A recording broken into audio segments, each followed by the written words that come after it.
Bienvenidos y bienvenidas a Enclave Mediática, el programa de Telesur que hace un análisis del tratamiento de la prensa sobre nuestra realidad. En este día lunes 22 de agosto del año 2022. Empezamos.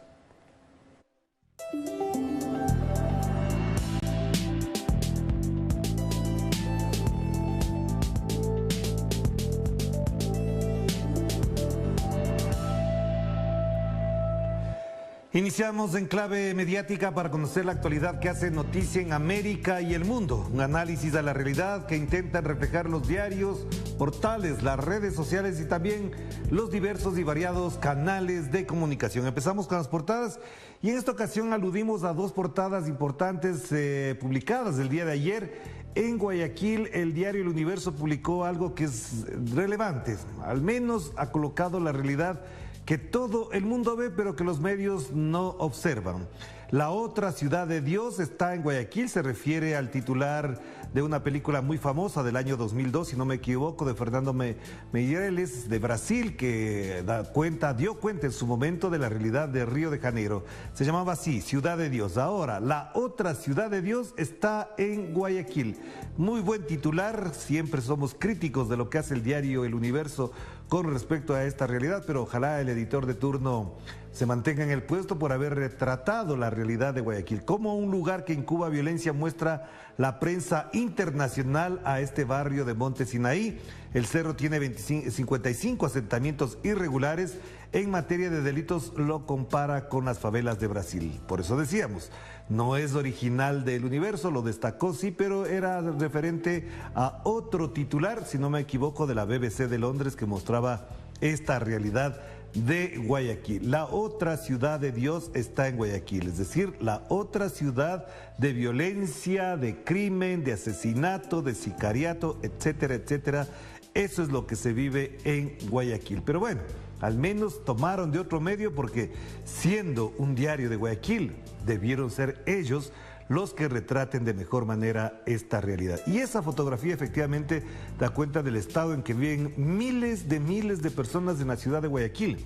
Y de eso, por supuesto, su alcaldesa, la señora Cynthia Viteri, que está luchando por la reelección, no ha dicho nada. Y el presidente, que también es originario de Guayaquil, pues muy bien, gracias, paseando por Houston, regresando, volviendo a utilizar zapatos rojos para llamar la atención de sus seguidores, que ya no llama la atención de nadie. Ahí tienen.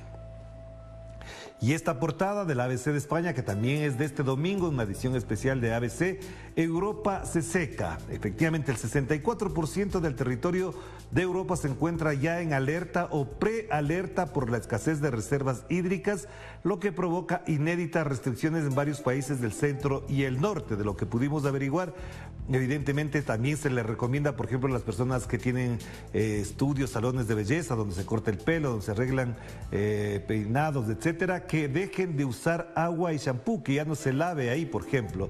Otro, que se prohíbe el riego de los jardines, entre otras cosas, por ejemplo. Pero fíjense en esta fotografía que es de Francia. En la parte inferior lo podemos reproducir. ¿Qué dice ahí?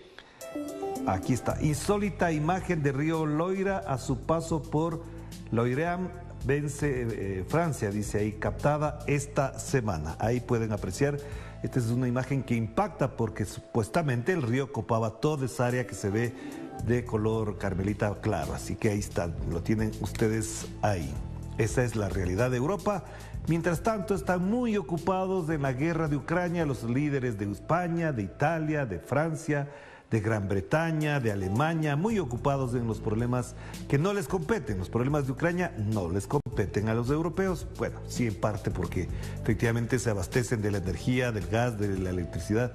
Y ya veremos lo que está ocurriendo en estos momentos en Europa, aparte de esta seca que, como dice el titular del ABC, ya ocupa el 64% del territorio. Y pasemos a las noticias de América Latina. Empecemos por Bolivia, ahora el pueblo.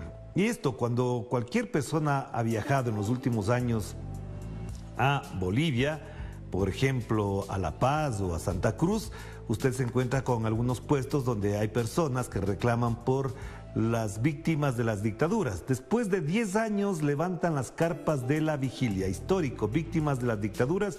recibirán un resarcimiento del gobierno. El presidente Luis Arce afirmó que la memoria colectiva es fundamental para que no se repitan episodios oscuros y nefastos en Bolivia. Se ha dicho a propósito de esta situación y están levantando las carpas de la vigilia. Obviamente esto golpeaba la vista, el alma de quienes visitaban Bolivia y no entendían por qué estas personas durante más de 10 años permanecían en esas carpas reclamando verdad, justicia y reparación, que es lo que se destacaba en los rótulos permanentemente.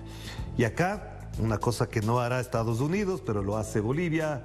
Por ejemplo, Bolivia envía a Cuba más de 60 toneladas de ayuda humanitaria a propósito de lo ocurrido en Matanzas, que conlleva además grandes secuelas en la economía cubana. Ya lo hizo México también, lo ha hecho Venezuela y ahora lo hace Bolivia, la solidaridad. Pero de otros países de Europa yo no he escuchado, no he visto noticias, si me equivoco me corrigen, pero de Estados Unidos sí, efectivamente nada. Cuando se trata de otros temas, inmediatamente acuden, pero esta es una realidad que está planteada ahí.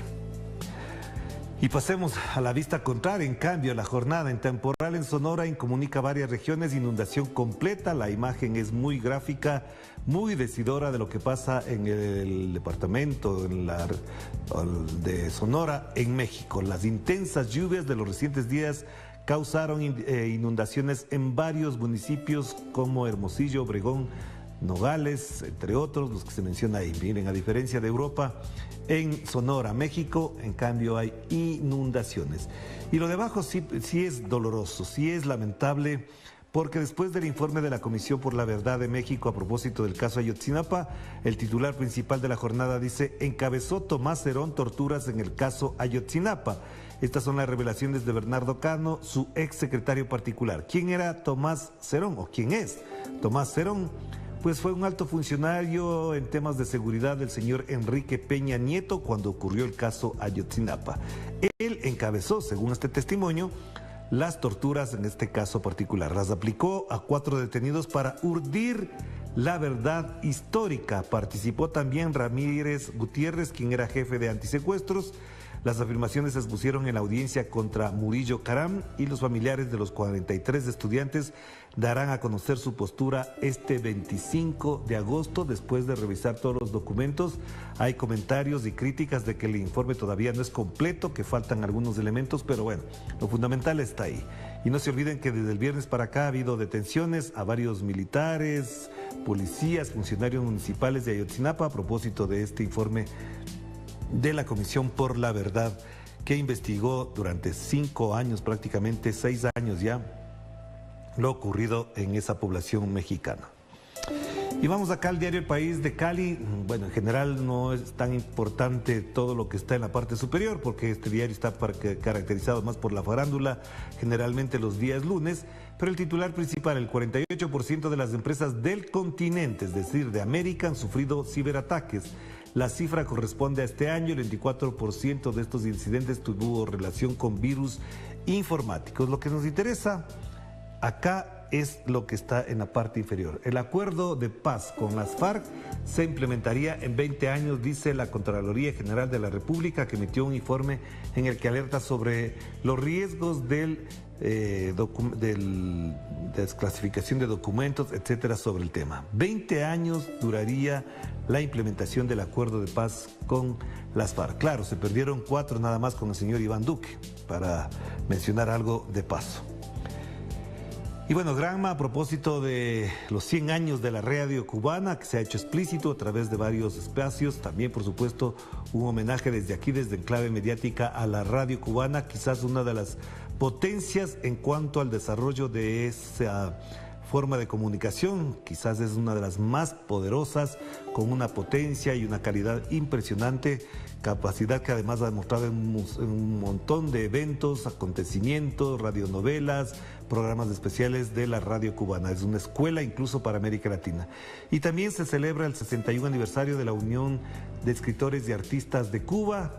Para crear el porvenir, dice el titular, las prioridades se articulan en programas coordinados por las 5 asociaciones que integran la organización. Una felicitación, por supuesto, a los artistas y creadores cubanos a propósito de esta celebración, el 61 aniversario de la Unión de Escritores y Artistas de Cuba. Hubo un encuentro, ahí se ve algunas personalidades de la cultura cubana. Pasemos a los portales informativos. Irán denuncia que Estados Unidos retrasa respuestas sobre el acuerdo nuclear, lo pone en primer plano Telesur en su portal informativo. El portavoz del Ministerio de Exteriores iraní advirtió que a pesar del progreso, aún no se puede decir que se ha logrado un acuerdo sobre el pacto nuclear, pacto importantísimo, por supuesto, en estos momentos, además de polarización política en todo el planeta. En el costado derecho, Estados Unidos y Corea del Sur realizan ejercicios militares conjuntos, se ha destacado en varios portales informativos, aquí también está en Telesur. Y el presidente peruano Pedro Castillo denuncia el intento de encarcelar a su esposa a propósito de que, según la Fiscalía, terminaron las indagaciones fiscales sobre la esposa del presidente. Es un ataque furibundo, no encuentran por dónde acosar y acechar al presidente Pedro Castillo y ahora se fueron contra su mujer. Y en la parte inferior atacan a excombatientes en el Valle del Cauca, en Colombia.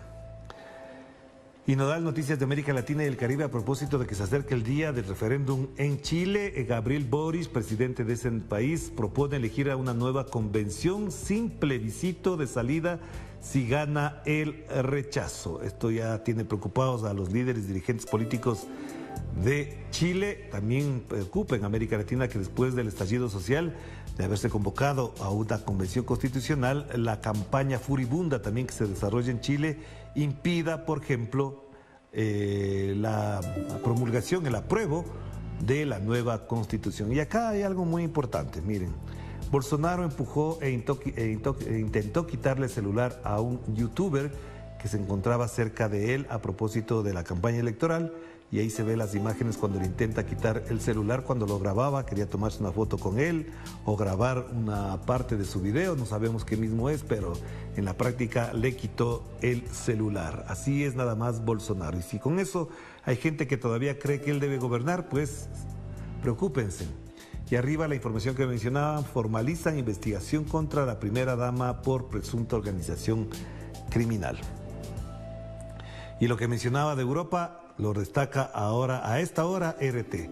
El precio del gas en Europa se dispara por encima de los $3.000 por 1.000 metros cúbicos por primera vez en medio año. Hasta hace pocas horas estaba en 2.600, 2.700 y hace minutos nada más ya se colocó en $3.000 por 1.000 metros cúbicos por primera vez en el año el precio del gas en Europa. Esto realmente es a causa de la terquedad de Estados Unidos y de la OTAN de no querer arreglar la situación en Ucrania, sino de mantenerse como los sheriff del planeta e imponer. Claro, hubo respuesta de Putin, también unas declaraciones que valen la pena destacar, lo veremos más adelante. Y aquí Sputnik destaca la nueva América Latina de izquierdas, más alejada de Occidente y más cercana de China. La pregunta a propósito de un editorial que está plantado en primera plana en Sputnik. Más información, lo que mencionaba en el costado derecho, aquí lo destaco. Vladimir Putin dice: Rusia es una potencia mundial poderosa e independiente, es lo que menciona a propósito de algunas declaraciones que hizo hace algunas horas ya, más de mediodía, alrededor de 12 horas, como destaca Sputnik. Y Hispan TV, informe de Hispan TV dice: estadounidenses están armados ante inminente guerra civil. Los estadounidenses se están armando hasta los dientes ante amenazas de una guerra civil inminente en el país, indica una nueva investigación. No conocemos a fondo la investigación, pero efectivamente si esto está planteado en el análisis, evidentemente también preocupa porque en Estados Unidos hay armas por doquier, por cualquier parte. Así es. Más información en el costado derecho, si usted la quiere revisar, le invitamos a que la tenga presente. Cerremos ahí. Vamos a hacer la primera pausa y enseguida volvemos con más de Enclave Mediática.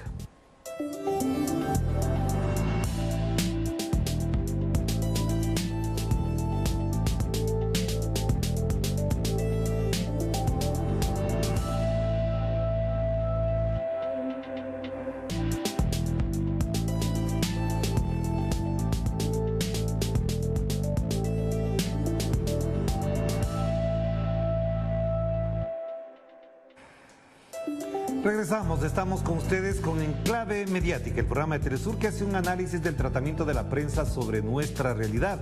En Colombia, el presidente Gustavo Petro visitó este domingo la isla de Providencia, azotada por el huracán Lota en noviembre del año 2020. Allí, tras rendir un balance de la situación, se comprometió con la reconstrucción humana y una verdadera integración del Caribe. El jefe de Estado colombiano denunció que la isla sufre zozobra económica y un severo problema de inseguridad alimentaria. También cuestionó la labor de su antecesor, Iván Duque, refiriéndose a la imposición que habría hecho a la zona desde los ministerios y de espaldas a las comunidades locales. El mandatario explicó en rueda de prensa que la reconstrucción también deformó la economía local. La reconstrucción fue básicamente una imposición y tiene consecuencias que cualquier turista no vería en casas de colores, sino que habría que adentrarse mucho más allá para entenderlas. Al hacer una arquitectura básicamente bogotana, basada en el concreto y en el acero, se tuvo que traer una fuerza de trabajo de centenares de trabajadores foráneos a la isla, aún muchos están allí. Eso provocó un golpe económico quizás más destructivo que el mismo huracán. Y el presidente colombiano también se refirió a la autonomía que su gobierno pretende para el pueblo originario de los raizales. Petro afirmó que junto con la Cancillería trabaja para que los raizales sean los embajadores y cónsules de Colombia y que fortalezcan las relaciones con el Caribe y las Antillas. Esa realidad que existe desde hace siglos, pero que es nueva para la política exterior tradicionalmente colombiana hecha en Bogotá, debe construirse, y uno de los elementos y medios para hacerlo es que embajadores, embajadoras, cónsules y cónsules mujeres o cónsulas, hay que inventarse la palabra, sean de raizales. Va a haber una consulta con la autoridad para escoger nombres y nuestro ministro de Relaciones Exteriores comenzará los nombramientos. Y el informe presentado por la Comisión de la Verdad de Colombia devela que desde el Estado se deslegitimó el proceso de paz firmado por el gobierno del expresidente Juan Manuel Santos en el 2016 en La Habana, Cuba. Las investigaciones refieren que el exfiscal Néstor Humberto Martínez apoyó una operación encubierta de la Administración de Control de Drogas de Estados Unidos para capturar a Jesús Santrich, quien era miembro de la guerrilla de las FARC. El sobrino de Santrich, Marlos Marín, cooperó con el exfiscal, quien incluso permitió que en un operativo donde participaba la Fiscalía se usara cocaína incautada para articular un montaje. El capítulo del informe titulado Los obstáculos para la continuidad de los procesos de paz en Colombia deja claro que la Fiscalía a cargo de Martínez y la DEA se asociaron para golpear y deslegitimar el acuerdo de paz.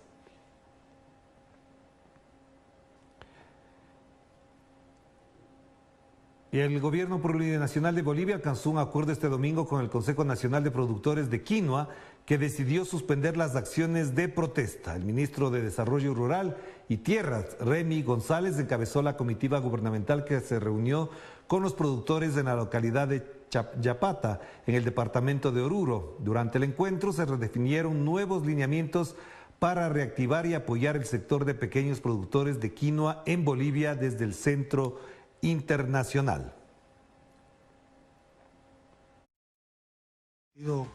Han entendido y hemos quedado en una planificación de cómo todos estos puntos van a ir.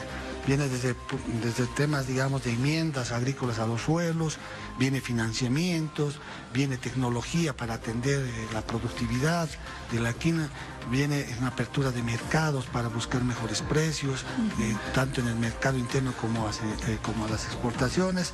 Han entendido, así como lo han hecho los sectores productores de quinoa que solamente están afiliados a las organizaciones sociales. Y en Argentina, el bloque de diputados del Frente de Todos ratificó su apoyo a la vicepresidenta del país, Cristina Fernández, al tiempo que rechazó los actos de persecución judicial contra las figuras políticas en la nación.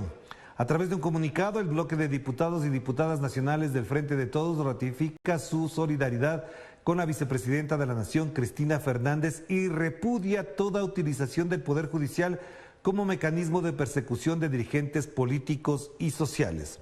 Asegura además este bloque que desde hace 10 años Cristina Fernández es víctima de espurias estrategias y en las próximas horas tendremos nuevos episodios de una larga historia de persecución.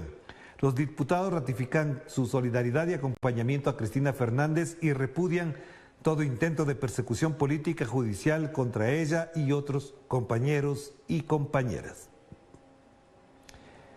Y en Cuba es un referente, obviamente, de la radiofonía de América Latina y el Caribe, como ya mencionaba anteriormente. Este lunes la radio en la isla cumple 100 años de vida. Numerosos han sido los periodistas, intelectuales y radioescuchas que le han dedicado homenajes en la víspera de su centenario.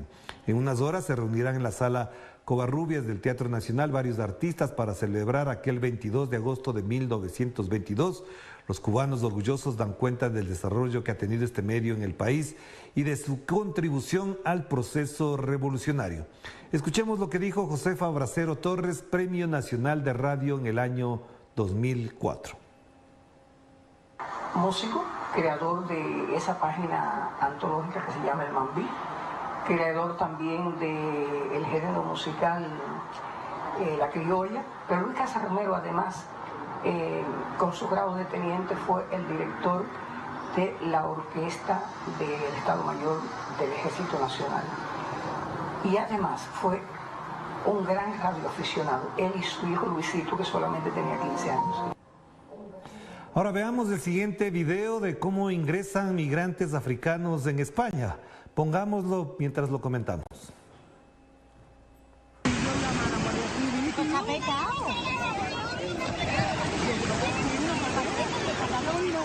Que es una patera, Guilla, ¿no lo ves?